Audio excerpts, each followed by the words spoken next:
अच्छे अच्छे मकान बनना चाहिए पूरे गांव के अंदर। 3-3 मंजिल के मकान बनाओ। ये रोड पर मकान मत बनाओ। जब मकान बनाओ तो रोड से 7 फीट 5 फीट 10 फीट जगह छोड़ दो। चौड़ा रास्ता रहना चाहिए। और आकाश में 50 फुट ऊंचे चले जाओ। आकाश में कोई झगड़ा करने नहीं आएगा। अगर 50 फुट ऊंचा मकान बना लोगे तो भी, और रोड पर 1 फुट बढ़ा दोगे तो मारपीट हो सकती है। इसलिए आकाश किसके बाप का? तुम्हारे बाप का। ऊपर बढ़ो। और ऊंचा मकान, ऊपर हवा आएगी। अब कैसा बनाओ मकान, चाहे जैसा बना मकान, लेकिन अच्छा बनाओ मकान, मजबूत बनाओ मकान, सुंदर बनाओ मकान, सुविधाजनक बनाओ मकान, देखने में भी सुंदर लगे, ऐसा बनाओ मकान।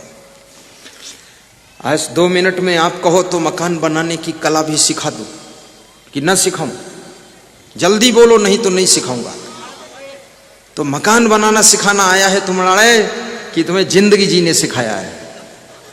ये मेरे से मकान बनवाओगे तुम, फिर कहोगे खेती करना सिखाओ, उधर चना काटो चल के। फिर भी 2 मिनट में बता देता हूं। मकान बनाना मेरा काम नहीं, लेकिन बता देना जरूरी है। जब मकान बनाया करो तो सड़क से थोड़ी जगह छोड़ करके एक बाउंड्री खींचा। बाउंड्री 4 फीट ऊंची 5 फीट ऊंची। उस बाउंड्री में जगह जगह थोड़ा डिजाइनदार छेद बना दो ताकि हवा पास हो। उस बाउंड्री से फिर 10 फीट 15 फीट, अगर ज्यादा जगह है तो 20 फीट 30 फीट छोड़ दो, फिर मकान बनाओ। और बाउंड्री में गेट रखो तो गेट थोड़ा बाउंड्री को टेढ़ा करके अंदर रखो ताकि गाड़ी मुड़ के अंदर आ जाए तुम्हारे। और पर्याप्त जगह है तो बाउंड्री के साइड में 15 फीट का रास्ता दे दो, पीछे चला जाए। और फिर मकान बनाइए। मकान के पीछे 50 फीट जगह छोड़ दीजिए, उधर भी बाउंड्री पूरी खींच दीजिए। और पीछे ट्रैक्टर, ट्राली, घास भूसा, पैरा, धान, गेहूं, चना, वो सब पीछे ले जाओ। भैंस, गोबर, नांद, बैल, जानवर सब पीछे। सामने तुम्हारे साफ सुथरा रहना चाहिए। और वहां 1-2 पेड़ लगाइए हरे भरे छाया के लिए। 10-20 कुर्सी डाल दो। अपनी कार खड़ी कर दो। पास में मोटरसाइकिल खड़ी कर दो। मेहमान आए उसके बैठने के लिए खुला बरामदा भी रखो। वहां बैठकर उसको चाय पिलाओ। फूल पौधे लगा दो, उसको देखे, तुम्हारी कार को देखे, गाड़ी को देखे, साफ सफाई देखे, मकान की सुंदरता देखे। मकान के आगे जब जगह खाली रहती है तो मकान देखने भर की जगह मिलती है। और मकान सड़क पर सट के बना दिया तो मकान देखने की जगह ही नहीं, मकान कौन देखेगा? उसके बाद नीचे बनाइए। अगर मीडियम फैमिली है 3 कमरा नीचे बनाओ। 1 में सामान और 2 में मेहमान और 1 लेट बाथ किचन। नीचे फैमिली मत रखो, सामान और मेहमान नीचे। दूसरी मंजिल पर फिर 3 रूम लेट बाथ किचन। 1 में तुम रहो और दूसरे रूम में आवश्यक सामान रखो और तीसरा रूम खाली रखो। कोई तुम्हारे पत्नी की बहन आ जाए, साली आ जाए या सरहज आ जाए या कुछ समधी लमधी आ जाए तो उसको सेट कर दो। और लेट बाथ किचन। तीसरी मंजिल पर 2 कमरा लेट बाथ किचन, ऊपर बड़ी बहू को रख दो तीसरी मंजिल पर। चौथी मंजिल पर 1 कमरा लेट बाथ किचन, छोटी बहू को रख दो। और छोटे बहू और छोटे बेटे को ऊपर रख दो, जगाने मत जाओ, सोने दो।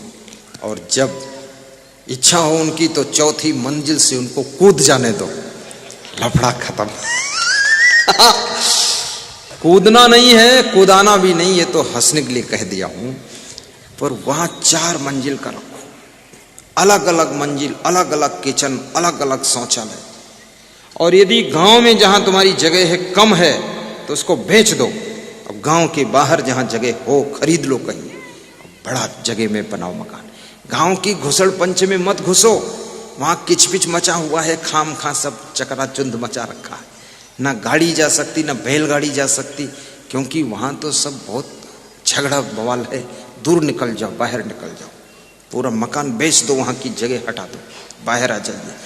और यदि गांव में जमीन नहीं है बिल्कुल, तो सब बेच करके सिटी में चले जाइए, कहीं रोड किनारे लेकर नीचे मंजिल, दूसरी मंजिल मार्केट पूरा बना दीजिए, तीसरी मंजिल पर घर बनाइए, हर महीने में 2 लाख महीना किराया आएगा, सेठ जी कहलाइए, सेठ जी बन जाइए।